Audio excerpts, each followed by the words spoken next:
Hi everyone, welcome to Anna's Nail Advice, a series where you guys send me pictures of your troubled nails and I try to figure out how to make them better. So I do this as well as a service. So if you are interested in purchasing this service from me, I'm going to leave a link in the description box.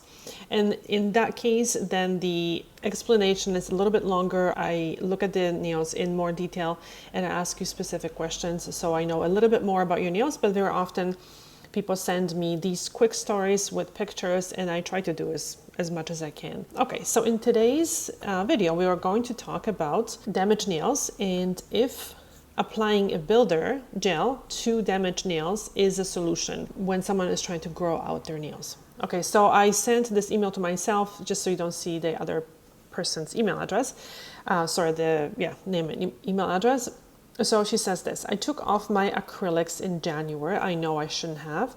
And my nails are damaged and I'm trying to grow them back again. What do you think of my cuticles and nails? I have not put anything on my nails except for Sally Hansen Maximum Growth Treatment, which is why most of the photos my nails look shiny. I wanted to ask, would you recommend Builder Gel to help grow nails again and strengthen weak nails until they grow out?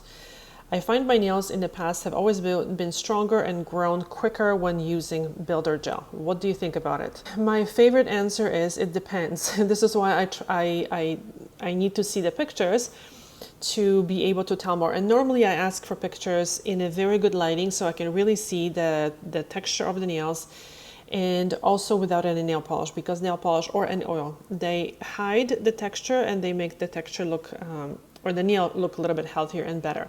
So let's look at the nails. Okay, this is a pretty good picture, so I can see what's going on. Okay, so this is a similar situation to what's happening with a current client that I have. And she came to me with very overfiled nails, and her nails are much more damaged than these nails. And initially she was hoping that I would put some kind of gel or even like a shellac or something on her nails to help them because they are really sensitive. But in her case and in this case, I see trouble. Okay, so I see this nail being quite red and I see the irregular line. And I see this is a bit of an Onokalysis. So I can see that this nail is separating from the nail bed. And I also am seeing this irregular line, and also here, which is not a good sign. So that means that the nails are really overfiled.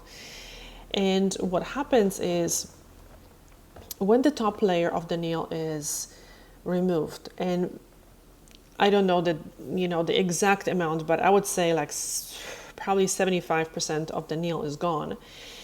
All you have is that bottom layer of the nail plate. And the cells in that layer are much different than the cells on the top layer of the nail. So the top layer of the nail is built a little bit stronger and the surface is more dense, and the keratin is just more dense. So the products like the gels or acrylic or even nail polish, obviously, they bond much better to a healthier nail. That's why the healthier the nail, the better the bond. So here's the dilemma. I understand where this person is coming from, and because sometimes this could be very, very painful. But the problem is, this is almost like, it's not the best comparison, but I hope it makes you understand how this works a little bit better. So it's almost like having a broken arm and putting a cast on your arm. Does it help? Sometimes you have to, because if there is a broken bone or something, you have to, right? In order for the bone to heal. Now, of course, the nail is dead. It's not going to heal, but just what I'm trying to say is basically putting protection over the nail so the nail can grow out. Sometimes it's possible, but sometimes if the nail is this thin, it's risky to do that because the bottom layers of the nails don't bond to the product very well. So two things can happen. One thing is that the product, when you are applying some sort of primer or bonder gel or something, or even some ingredients in the products, can actually penetrate through that very thin nail plate and hit the skin underneath, or touch or make a contact with that skin. And that can cause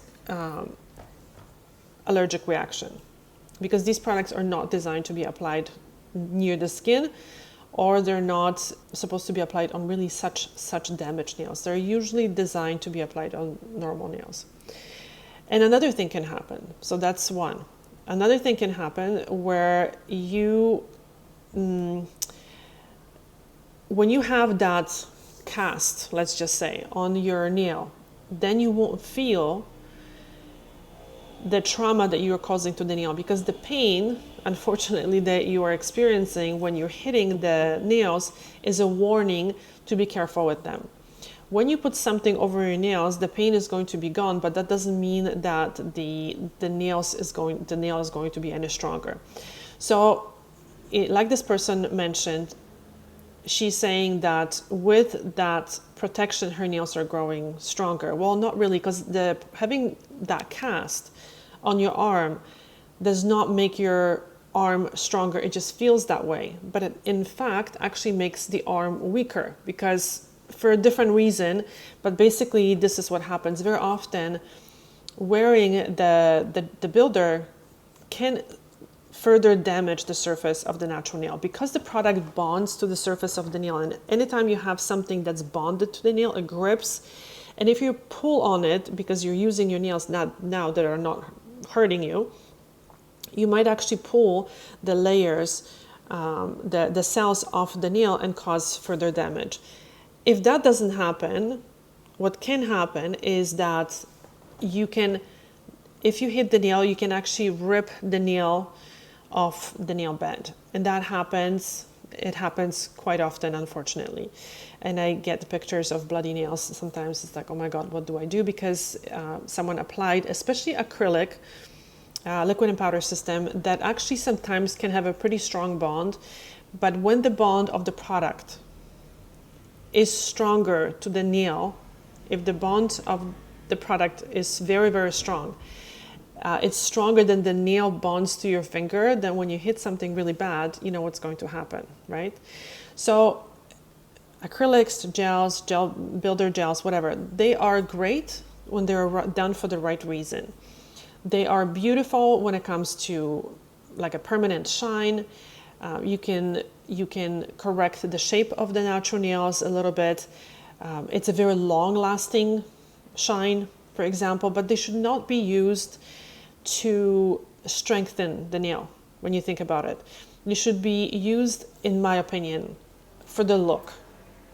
But you should then take care of the nails more than before, because now you have something bonded to the nail. And usually the opposite happens. People damage their nails and then they put product on top of their nails to cover the damage. But in my opinion, this is not a good idea, especially now when the nail plate is separated like this. So if, let's say,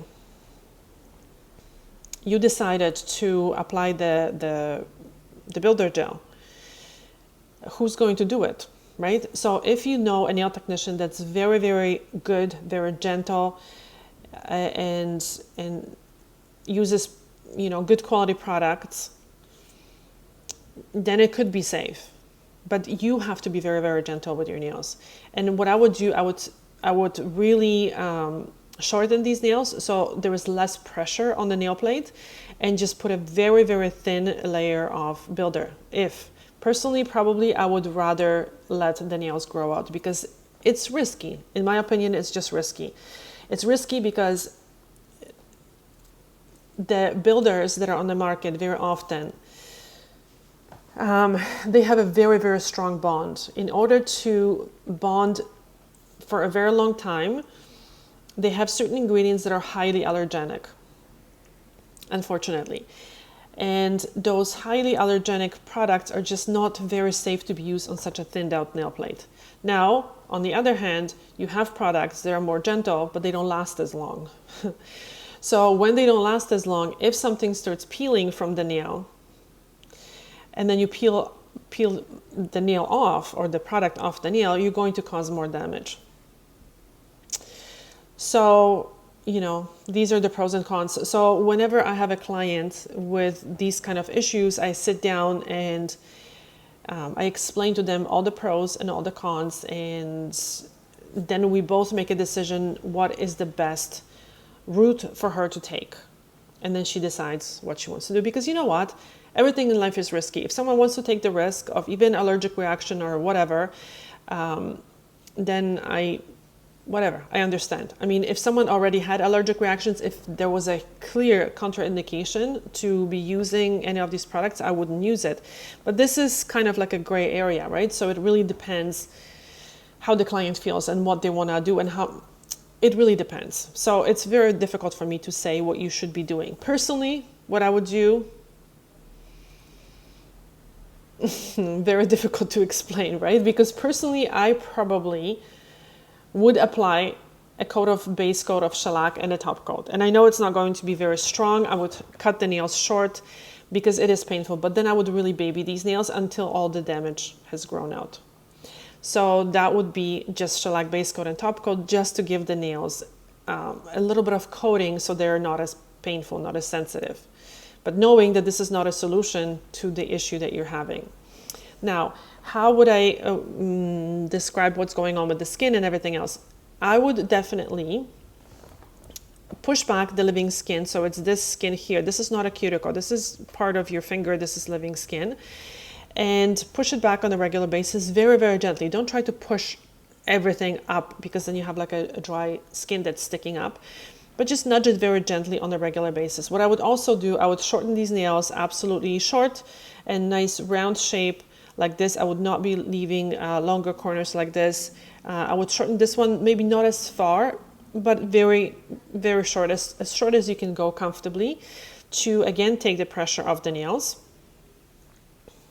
I would probably, well, for sure I would do warm oil soaks, and then if you feel that the nails are very sensitive and the polish is helping you, I would recommend the Dazzle Dry base coat and top coat, because it's a little bit more gentle. Regular polishes, unfortunately, they can contribute to some surface damage, especially if the nail is already damaged. So what happens is with regular nail polishes, it's sometimes you go, you know, like 2 steps forward and 3 steps back, because yes, they could have some, you know, ingredients that could be conditioning, but probably not really.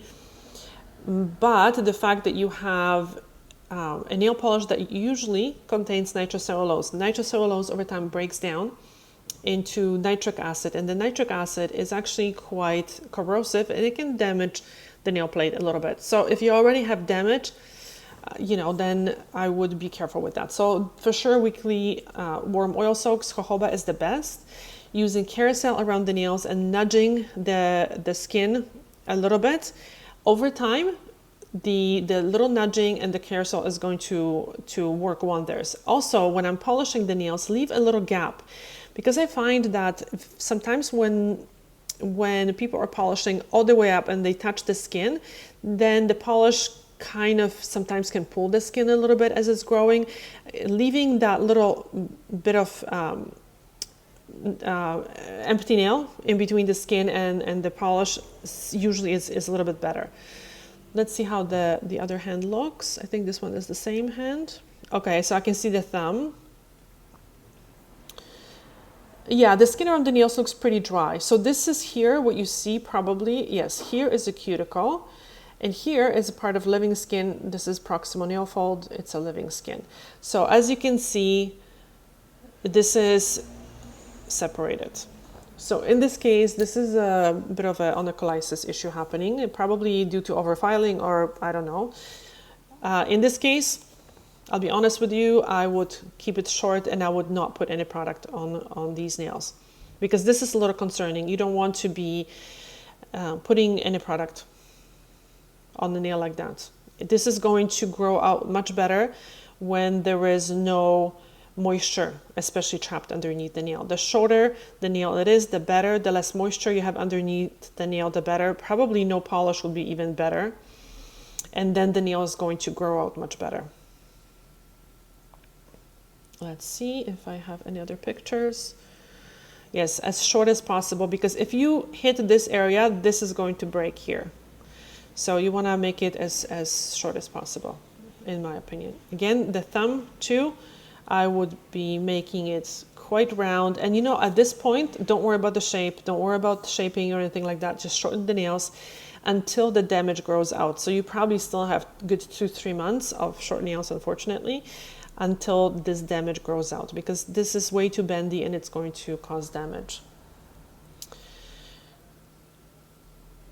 And let's see this.